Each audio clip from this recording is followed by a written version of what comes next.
let's rewind a little bit further to think about how Apple Maps came to be originally. Let's do it. Why did Apple get into Maps in the first place? Well, Apple actually initially got into Maps because of photos. Back in probably the mid-2000s as well, you had the Photos app for your Mac. This was prior to the iPhone. And you stored all of your photos inside the Photos app on your Mac.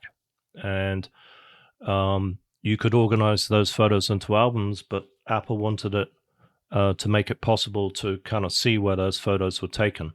And it was just starting to be the era where cameras, everyone was using point-and-click cameras, or maybe if you were a pro, you were using a DSL camera of some kind. Those cameras were just starting to get GPS attached to them. And so having that metadata associated with the photo about where that photo was taken was starting to become available, and Apple wanted to make that possible to see where those photos were taken on a map. So that's how they initially got into the mapping business.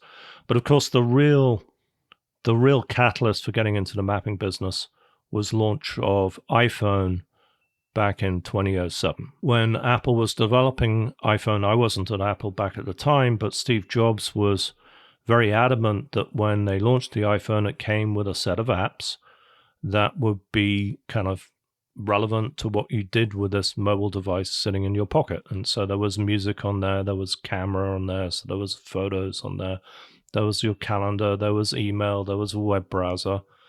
And Steve said, okay, well, we need a mapping app because you're going to be mobile, and when you're mobile, you need a map. So we need a Maps app. Apple didn't know anything about mapping back in those days. And so they went to Google and they said, hey, we'd like to use your data. So they licensed the data from Google. The app itself was not developed by Google. The app was designed and developed. The whole UI was designed and developed by Apple.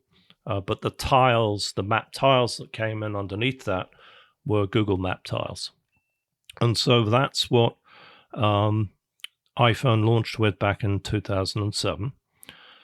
And it was, part of the reason for the iPhone success is because now you're out and about and you could find out stuff. And if you look at a lot of the early ads for iPhone, a lot of the kind of use case ads that Apple did back in those days to show you what you could do with an iPhone were use cases revolving around, I want to go out to eat or find a sushi bar. And, so there were some great ads that kind of illustrated that.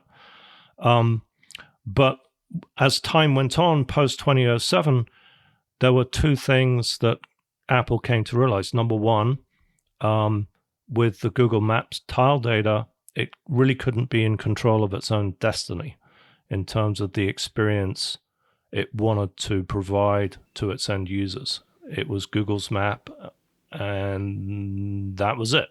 If you found this conversation interesting, you can watch the full episode right here. And all these conversations are also available as audio-only podcast episodes. So if you want to listen to the full conversation, I'll have links in the description to the episode, to some of the most popular podcast apps like Apple Podcasts, Spotify, whatever. Everything down below.